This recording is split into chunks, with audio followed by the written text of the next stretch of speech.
शिकवा नहीं किसी से गिला नहीं, शिकवा नहीं किसी से गिला नहीं, नसीब में नहीं था जो हमको मिला नहीं, नसीब में नहीं था जो हमको मिला नहीं। जय हिंद साथियों, आप सभी का स्वागत है आपके अपने परिवार मैथ्स गुरु मनीष में। हाँ, नसीब में जो नहीं था हमको मिला नहीं, ये नसीब का खेल कहाँ चलता है मालूम है? ये तो सिर्फ जुआ के खेल में चलता है कि नसीब साथ नहीं दिया, वहाँ तो सिर्फ नसीब आजमाया जाता है, वो सिर्फ जुए में। बाकी आपको यदि कुछ पाना है तो उसके लिए आपको मेहनत करना पड़ेगा और आप अपने मेहनत के दम पर हाथ की लकीर को बदल सकते हैं, अपने माथे के तकदीर को बदल सकते हैं, यदि आप में क्षमता है, यदि आप में मेहनत करने की पावर है तो। ठीक है, तो ये नसीब का रोना वही गाता है जो निकम्मे लोग होते हैं। ठीक ना? चलिए आइए, सवाल आपका आज जो हम लोग पढ़ने वाले हैं रिलेशन यानी कि संबंध। आप लोग का बहुत दिनों से कमेंट आ रहा था कि सर रिलेशन एंड फंक्शन को देख लीजिए। ठीक है, तो इससे पहले आपने कई जगह पर रिलेशन चैप्टर को पढ़ा है, बहुत अलग अलग जगह पर पढ़े हैं, क्योंकि यहाँ पर अलग अलग जगहों से लोग जुड़े हुए हैं, बिहार, यूपी, झारखंड, अलग अलग राज्यों से लोग जुड़े हुए हैं, तो अलग अलग तरीके से पढ़े होंगे।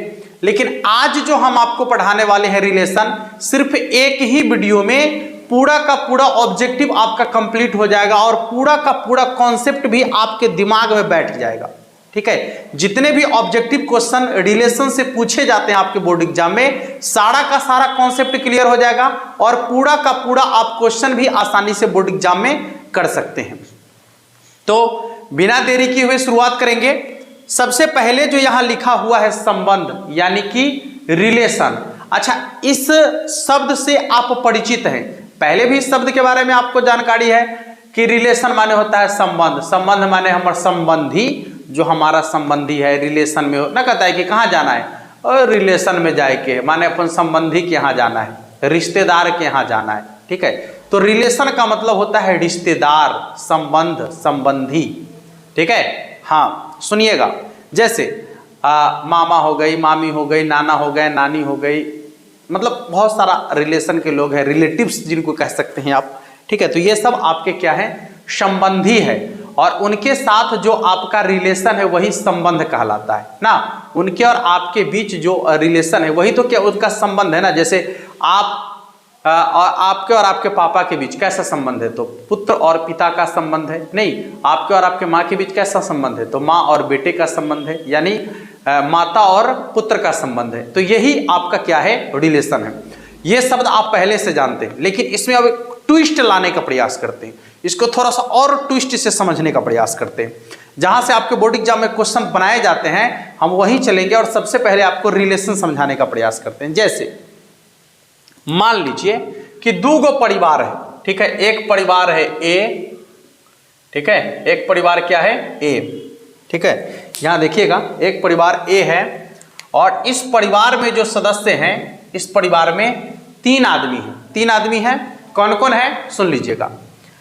एक है, एक आपका है दिल तोड़ना, सुनिएगा, इधर है एक दिल तोड़ना और इसके बाप का नाम है, इसके पिताजी का नाम है बिलफोरन, बिलफोरन, और इसके मां का नाम है चितचोरनी।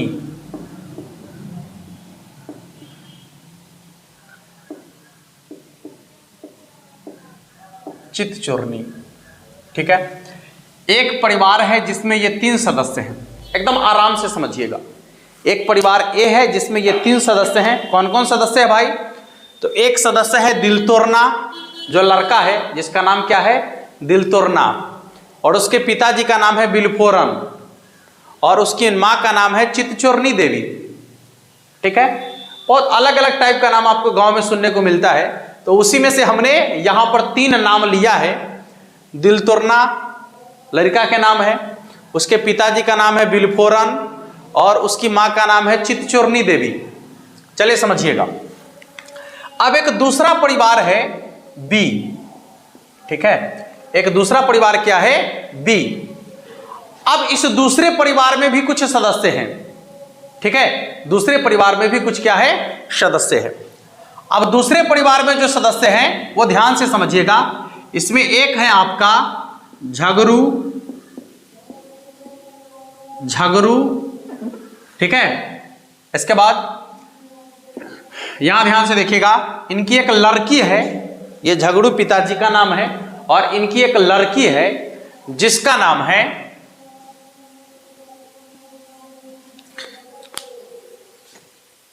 देखिएगा, इनकी एक लड़की ना है जिनका नाम है मनमोहनी,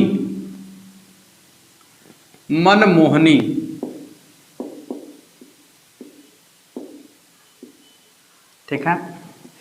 इनकी मां है, इस लड़की की मां है और उसकी मां का नाम है रुस्तम,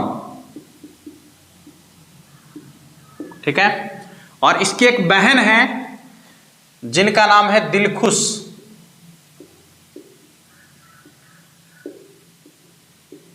अब देखिए रिलेशन आपको कैसे समझ में आता है, एकदम नया तरीका से समझिएगा। सुनिए, ये दोनों परिवार अलग अलग है, ठीक है, ये दोनों परिवार क्या है, अलग अलग है। अब ये दोनों परिवार जब अलग अलग है तो एक जो है इसका लड़का जो है ये बिलफोरन, ये पिता है। हम थोड़ा सा क्लियर कर देते हैं, आराम से समझिएगा। ये पिता है, ये लड़का है, ठीक है, और ये मां है, ठीक है। यहां भी ये पिता है, ये लड़की है, ये उसकी मां है और ये बहन है, ठीक है, समझिएगा ठीक से। तो क्या हुआ कि इनका जो ये जो बिलफोरन है, इनका जो लड़का है ये दिलतोरना, इसका उम्र हो गया ब्याह के, ठीक है, ब्याह का उम्र हो गया, 24-25 साल हो गया होगा, ब्याह का उम्र हो गया। तो एक आदमी आके कहता है, क्या हो बिलफोरन, सुन लियो कि तोर बेटा ब्याह करे वाला हो गए।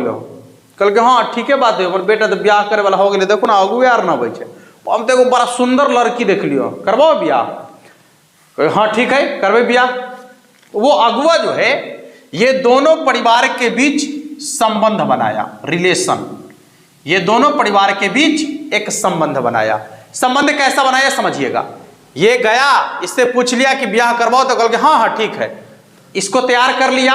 और फिर वही आदमी गया किसके पास, झगड़ू के पास, और झगड़ू से कहता है कि हो तोहर बेटी ला एगो लड़का देख लियो, हम बड़ा सुपातर लड़का है, बड़ा सुंदर है, बड़ा सुपातर, खूब कमाई से धमाई से, हाँ ब्याह करवाओ। तो कहा हाँ हाँ करवाई, चलो ना हमारा लड़का दिखावा। दोनों के बीच हो गया बातचीत की, शादी होगी। तो समझिए क्या हुआ, ये दोनों परिवार के बीच एक रिलेशन आ गया, परिवार ए और परिवार बी के बीच एक संबंध आ गया। इस संबंध को कहते हैं ए क्रॉस बी। इस संबंध को क्या कहेंगे, ए क्रॉस बी। तो दोनों परिवार शादी के लिए राजी हो गए, शादी हो गई।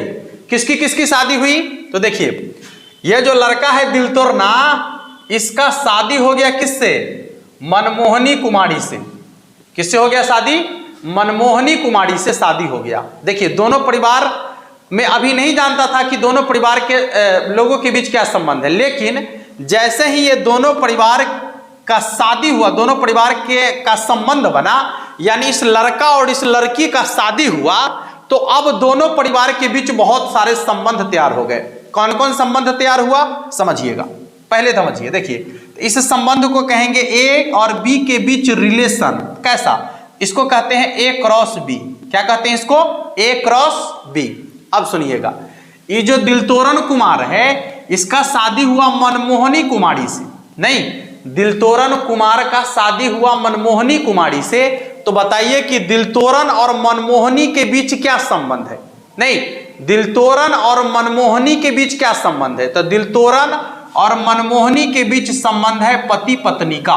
नहीं, दिल तोरण के लिए ही पत्नी है और इसके लिए क्या है, पति है। नहीं, तो ये दोनों के बीच एक संबंध हो गया, दिल तोरण और मनमोहन के बीच एक संबंध हो गया। वो कैसा संबंध है, तो पति और पत्नी का संबंध है। ठीक है, चलिए यहां से हम इसको लिख देते हैं। देखिएगा, ये दिल तोरण को दिल और मनमोहन को एम, मनमोहनी को, यानी ये दोनों के बीच एक संबंध आ गया। और इसमें क्या है, तो ये दिल तोरण जो है मनमोहनी का पति है, नहीं, और ये मनमोहनी जो है दिल तोरण की क्या है, पत्नी है।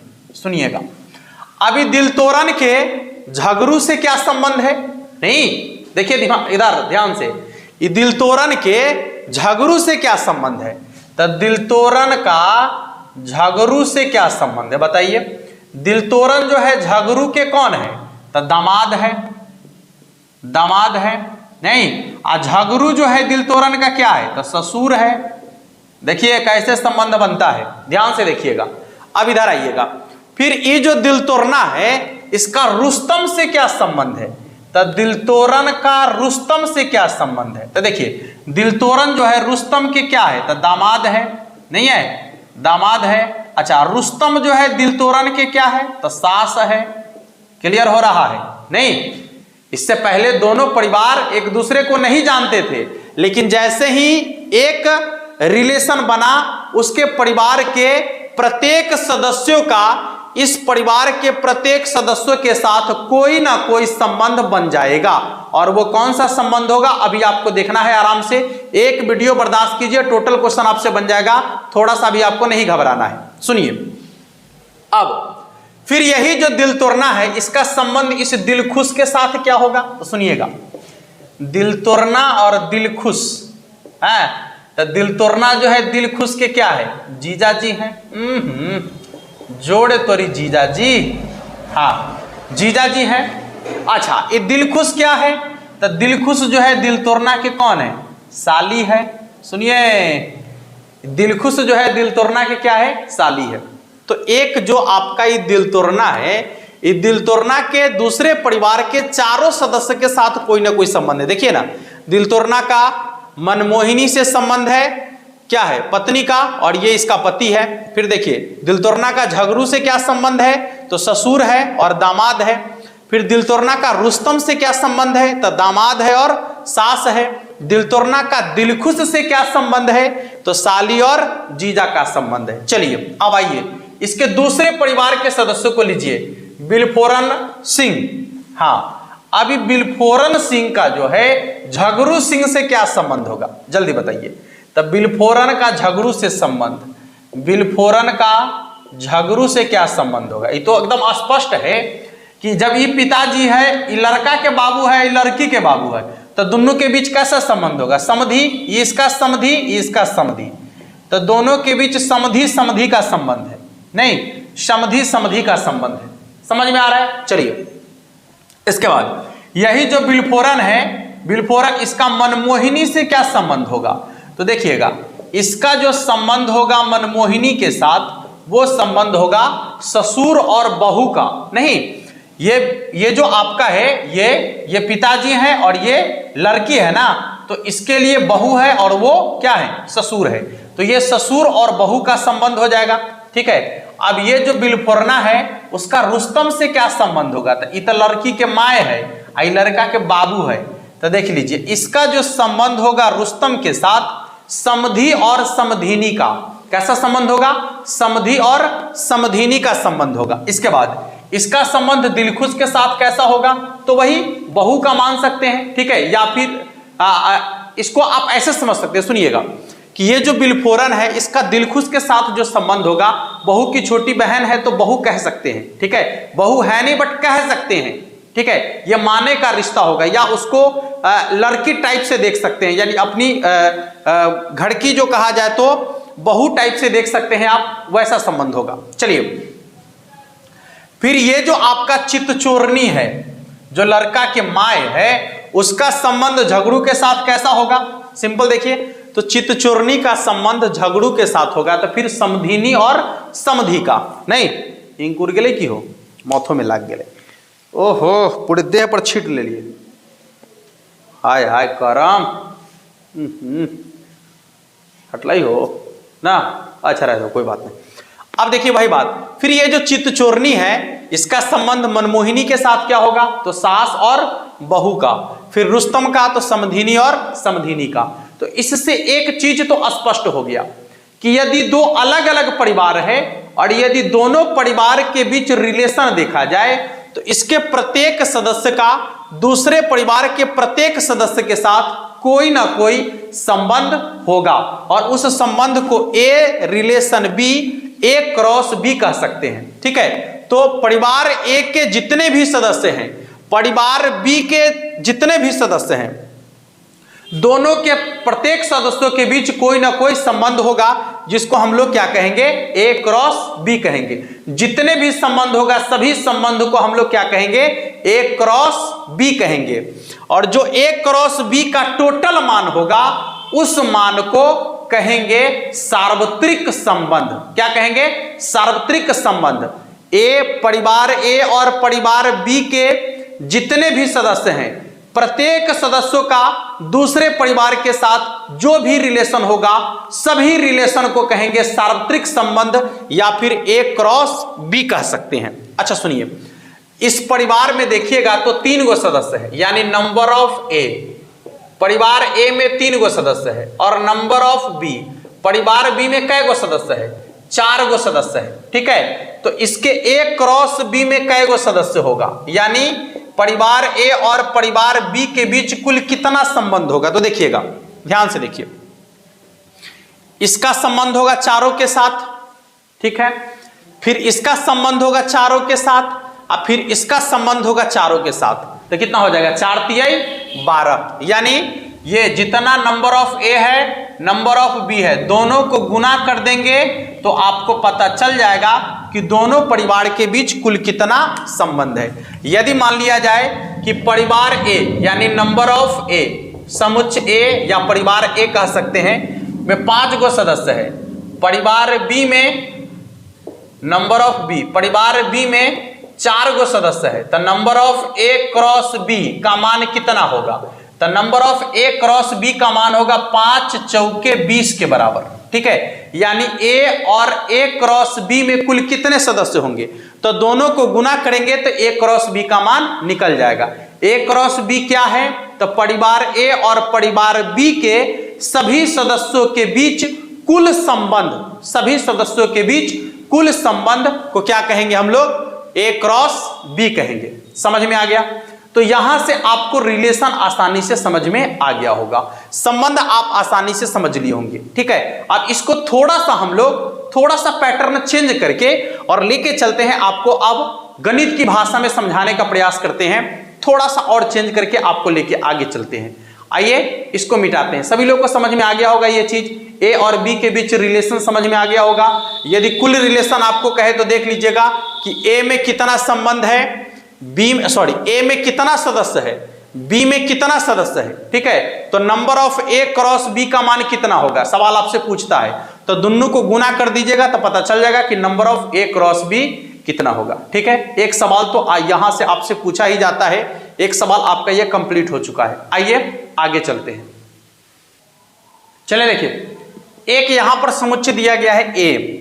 ठीक है, समुच्चय यानी परिवार समझिएगा, और इस परिवार में कौन कौन सदस्य है, तो 1 2 3 4। कहता है कि ए से ए के बीच संबंध क्या है, ए से ए के बीच संबंध, तो एक और ए नीचे लिख दीजिए, 1 2 3 4। ए से ए के बीच संबंध कहेगा, इसका मतलब ए क्रॉस ए कह रहा है नहीं, तो देख लीजिए इसके प्रत्येक सदस्यों के साथ इसके प्रत्येक सदस्यों के साथ कोई ना कोई संबंध होगा। क्या संबंध होगा देखिएगा, या इसको ए आर ए कह सकते हैं, ए और ए के बीच संबंध। तो देखिए, एक का एक के साथ संबंध 1,1, एक का 2 के साथ 1 2, एक का 3, 1 4, इसके बाद 2 का 2 1, 2 2, 2 3, 2 4, इसके बाद 3 का 3 1, 3 2, 3 3, 3 4, इसके बाद 4 का 4 1 4 2 4 3 4 4 हो गया। देख लीजिए परिवार ए के चारों सदस्य का ये परिवार बी के चारों सदस्य के साथ कुल संबंध ये हो गया, इसको कहेंगे ए क्रॉस ए। ठीक है, इसको क्या कहेंगे? ए क्रॉस ए। सुन लीजिए, अब ध्यान से देखिएगा, इसी में आपका जो है 3 चीज पूछता है। क्या क्या पूछता है समझिएगा, संबंध में 3 मुख्य चीज है। सबसे पहला आपका जो पूछता है वो ये पूछता है कि ए और ए के बीच 3 प्रकार के संबंध की बात कर। पहले यहां एक बार ठीक से देख लीजिएगा, ए और ए के बीच जो संबंध है 1 1 2 2 3 3। यदि इसको हम भाषा के रूप में डिफाइन करेंगे तो आपसे कहेंगे कि ए और बी के बीच संबंध है, ए और बी के बीच संबंध है। ठीक है, यहां बी नहीं ए है, तो ए और ए के बीच एक संबंध है जिसमें इसके अवयव को x लिखते हैं और इसके अवयव को y लिखते हैं, जिसमें x बराबर क्या है? y। x बराबर क्या है? y। जहां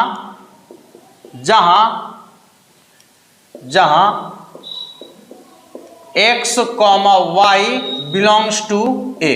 सुनिए, x और y बराबर होना चाहिए। सुन लीजिएगा, तो यहां देखिए x और y बराबर है, 1 1 बराबर हो गया, 2 2 3 3 4 4। ठीक है, तो ये जो संबंध कह रहा है कि a और a के बीच एक ऐसा संबंध होना चाहिए जिसमें x का मान और y का मान दोनों आपस में क्या होना चाहिए? बराबर होना चाहिए। इसके अवयव को x मानते हैं, इसके अवयव को y मानते हैं, तब बराबर बराबर वाला कौन है? तो देखिए ना, 1 1 2 2 3 3 और फिर 4 4। या फिर इसी को दूसरी भाषा में लिख सकते थे कि x माइनस वाई बराबर 0, यानी दोनों के बीच का अंतर 0 के बराबर होना चाहिए। ठीक है, दोनों के बीच का अंतर 0 के बराबर होना चाहिए। तो वह कौन सा संबंध है? तो फिर भी यही आएगा, 1 में से घट गया 0, 2 में से 2 घट गया 0, 3 में से 3 घट गया 0, 4 में से 4 घट गया 0। तो यदि ये संबंध आपसे पूछेगा तो उसमें कौन कौन अवयव आ जाएगा? ये वाला, ये वाला, ये वाला और ये वाला। किसी को दिक्कत नहीं ना? फिर आपसे यदि ऐसा पूछे कि दोनों सदस्यों को जोड़ने पर 4 के बराबर आ जाए, दोनों सदस्यों को जोड़ने पर कितना आ जाए? 4 के बराबर। तो देख लीजिएगा वो कौन कौन होगा जिसको जोड़ने से 4 आ जाएगा। तो वो सदस्य होगा 1 3 2 2 3 1। और कोई है क्या जिसको जोड़ने पर 4 आ जाए? नहीं।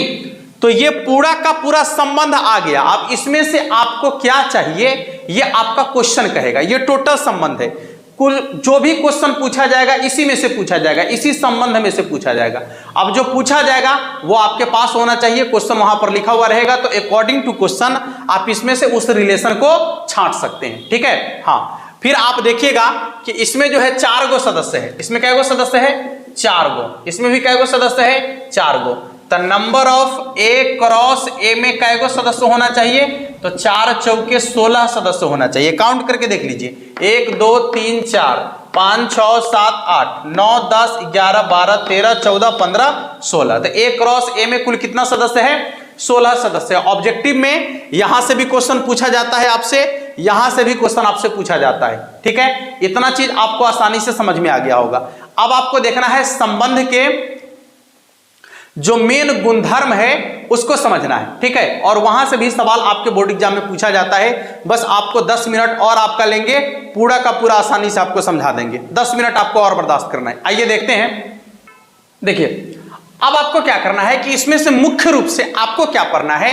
स्वतुल्य संबंध, सममित संबंध और संक्रमक संबंध। ठीक है, ये तीनों के लिए आपको 3 बात बताएंगे और आपको पूरा का पूरा ऑब्जेक्टिव क्वेश्चन यहीं से बन के आ जाएगा।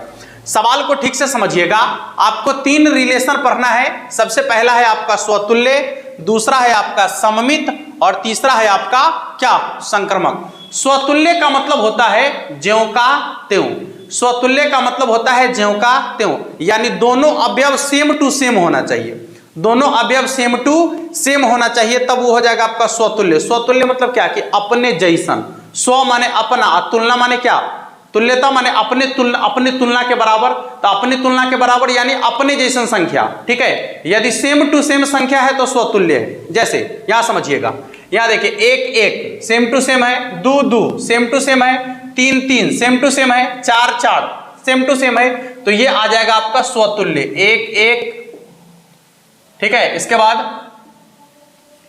स्वतुल्य संबंध में 1 1 2 2 3 3 4 4, ये आपका क्या है? स्वतुल्य संबंध। फिर से समझ लीजिएगा, एकदम सेम टू सेम होना चाहिए। 1 1 है तो 2 2 है, 3 3 होना चाहिए, 4 4 होना चाहिए। यदि सेम टू सेम वाला है, एकदम सेम टू सेम वाला है, तो वो आपका क्या कहलाएगा? स्वतुल्य संबंध। यहां पर आपको ऐसा संबंध दे देगा और आपसे पूछेगा कि दिया गया संबंध कौन सा संबंध है, तो आप तुरंत पहचान लीजिएगा। यदि सेम टू सेम वाला है तो कह दीजिएगा कि स्वतुल्य संबंध है। सेम टू सेम वाला है तो क्या होगा? स्वतुल्य संबंध। उसके बाद दूसरा आपका आता है सममित संबंध। सममित, इसको कहते हैं सिमेट्रिक रिलेशन। सममित मतलब होता है उल्टा पुल्टा होना चाहिए, उल्टा पुल्टा एक समान, उल्टा पुल्टा एक समान। जैसे यहां पर हम देख रहे हैं कि 1 2 है, समझिएगा ठीक से, 1 2 है तो इसका उल्टा भी होना चाहिए, माने 2 1 भी होना चाहिए, ठीक है। यदि यहां लिखे 1 3 तो इसका 3 1 भी होना चाहिए। यदि यहां लिखे हम 2 3 तो इसका 3 2 भी होना चाहिए। समझ में आ रहा है? समझ में आ रहा है? यदि हम यहां लिखें 4 1 तो इसका उल्टा 1 4 भी होना चाहिए, ठीक है। तो ये जो आपका संबंध होगा इसको बोलेंगे सममित संबंध। कौन सा संबंध बोलेंगे? सममित संबंध। इसको कैसे याद रखना है? तो उल्टा पुल्टा एक समान, उल्टा पुल्टा एक समान। हाँ, जिसका आपने सीधा लिखा है उसका उल्टा भी होना चाहिए, जिसका सीधा है उसका उल्टा भी होना चाहिए। यदि ऐसा नहीं है तो वह आपका सममित संबंध नहीं होगा। फिर से समझ लीजिएगा, सममित संबंध होने के लिए उल्टा पुल्टा एक समान, सममित संबंध होने के लिए उल्टा पुल्टा एक समान। जिसका आप उल्टा लिखे हैं उसका उल्टा भी होना चाहिए, माने जिसका सीधा है उसका उल्टा भी होना चाहिए। जैसे देखिए 1 2 तो 2 1 का होना जरूरी है, 1 3 तो 3 1 का होना जरूरी है, 2 3 तो 3 2 का होना जरूरी है, 4 1 तो 1 4 का होना जरूरी है। यदि 4 1 है लेकिन 1 4 नहीं है तो वह आपका जो है सममित संबंध नहीं होगा। क्लियर हो गया? हाँ। सबसे लास्ट में आपका है संक्रमक संबंध। संक्रमक माने जो पटुआ बीमारी, समझ लीजिएगा। संक्रमक यह ना होता है कि संक्रमक बीमारी हो गया है, यानी पटुआ बीमारी, ठीक है। पटुआ बीमारी, संक्रमक का मतलब होता है पटुआ बीमारी, जो एक दूसरे से पटता है उसको कहते हैं पटुआ बीमारी। हमरा से तोरा हो गया और तोरा से किसी और का हो गया, ठीक है, तो उसका मतलब है कि उसको जो बीमारी है वही बीमारी मेरे पास भी है ना, क्योंकि हमरे से उसको भी पटा है और उसी से उसको पटा है, इसका मतलब जो बीमारी उसको है वो बीमारी मेरे पास भी है। तो इसमें 3 सदस्य मुख्य रूप से जुड़ जाते हैं। जैसे देखिएगा कि यदि 1 2 लिखल है, ठीक है, और 2 3 लिखल है तो 1 3 का होना अनिवार्य है। समझिएगा ठीक से, 1 2 के बीच जो संबंध है वही संबंध 2 और 3 के बीच होना चाहिए, तो वही संबंध जो है 1 और 3 के बीच भी होगा। देखिएगा 1 2 तो यहां जो अंत किए उससे यहां शुरू किए तो 2 3 2 3, तो फिर 1 3 का होना बहुत जरूरी है इसमें। क्लियर हो रहा है? फिर से एक बार समझिएगा, यदि 1 2 है तो फिर 2 3 होना चाहिए, 3 के जगह पर 5 भी होगा, कोई बात नहीं है। लेकिन यहां 1 2 है तो यहां 2 के साथ और कुछ भी होना चाहिए, ठीक है। तो जो यहां रहेगा फिर 1 के साथ वो भी यहां होना चाहिए, ठीक है। हाँ, जैसे यहां मान लीजिए कि एक्स वाई जेड 3 गो है तो एक्स वाई हो गया, ठीक है, वाई जेड यदि हो गया तो आपका एक्स जेड का होना जरूरी है। एक्स जेड यदि होगा तो इसको कहेंगे हम लोग क्या? संक्रमक संबंध। इसको क्या कहेंगे? संक्रमक संबंध। आशा करते हैं कि आपको ये 3 चीजें समझ में आई होगी। एकदम छोटी छोटी चीजें हैं, तो इसमें बहुत बड़ी बड़ी बात लिखी हुई, लेकिन हमने सारे बात को एकदम छांट छूट करके उसमें से मेन जो उसका थीम है उसको निकाल के आपके सामने लेकर आए हैं, ठीक है। और वो चीजें अभी आपके सामने यहां पर दिख रहा है। हम चाहेंगे कि एक बार और इसको रिकैप कर ले ऊपर से। स्वतुल्य होने के लिए सेम टू सेम होना जरूरी है, एकदम सेम टू सेम रहेगा तो स्वतुल्य, ठीक है। सममित होने के लिए उल्टा पुल्टा एक समान होना चाहिए, उल्टा पुल्टा एक समान होना चाहिए, तो वो आपका क्या कहलाएगा? सममित संबंध कहलाएगा, ठीक है। और तीसरा, संक्रमक होने के लिए, संक्रमक मतलब पटुआ बीमारी, ठीक है, तो एक से दूसरा में पटा, दूसरा से तीसरा में पटा, इसका मतलब जो बीमारी तीसरा को है वही बीमारी पहला को भी है। देख लीजिए, पहला से दूसरा में आया, अब दूसरा से तीसरा में आया, इसका मतलब पहला तीसरा भी होना चाहिए, एकदम जरूरी है। यदि ऐसा नहीं है तो वो आपका संक्रमक संबंध नहीं होगा। क्लियर हो गया है? और यदि किसी संबंध में यदि कोई संबंध स्वतुल्य भी है, सममित भी है और संक्रमक भी है, याद रखिएगा, यदि कोई संबंध स्वतुल्य भी है, सममित भी है और संक्रमक भी है, तो उस संबंध को तुल्यता संबंध कहते हैं। उस संबंध को तुल्यता संबंध कहेंगे। क्या कहेंगे? तुल्यता संबंध। किसको कहेंगे तुल्यता संबंध बाबू? तो जो संबंध स्वतुल्य भी है, सममित भी है और संक्रमक भी है, तो उसको कहेंगे हम लोग क्या? तुल्यता संबंध। आशा करते हैं कि ये चीजें आपको बेहतर तरीके से समझ में आ गया होगा। जब हम क्वेश्चन में चलेंगे तो आपको पूरा का पूरा क्वेश्चन आसानी से समझ में आ जाएगा, एकदम लौकेगा। ठीक है, हाँ, कि कौन तुल्य संबंध है, कौन स्वतुल्य संबंध है, कौन संक्रमक संबंध है, ए क्रॉस बी का मान कितना होगा, ए में कितना अवयव है, बी में कितना अवयव है, सारी चीजें आपको समझ में आ जाएगा। बस एक ही क्लास में हमने इसको पूरा का पूरा देख लिया है और इससे अलग क्वेश्चन आपके बोर्ड एग्जाम में पूछा भी नहीं जाएगा, रिलेशन से खासकर। ठीक है, हाँ, तो आपका ये कंप्लीट होता है। अब हम लोग इसके क्वेश्चन को देखना शुरू करेंगे और जब इसके क्वेश्चन को देखेंगे तो ये आपको काफी हेल्प करेगा। ठीक है, तो इस वीडियो को आप सभी लोग जल्दी से जल्दी अपने सभी लोगों तक शेयर कर दीजिए और हम इस वीडियो का कुछ एम रखेंगे। यदि आप उससे सहमत है तो हम चाहेंगे कि इस वीडियो पर कम से कम 5000 लाइक होना चाहिए। ठीक है, 5000 लाइक होना चाहिए। यदि 5000 लाइक होता है तो हम फलन का वीडियो लेकर आएंगे एकदम धमाकेदार। ठीक है दोस्तों, मिलेंगे फिर नेक्स्ट वीडियो में, तब तक के लिए जय हिंद।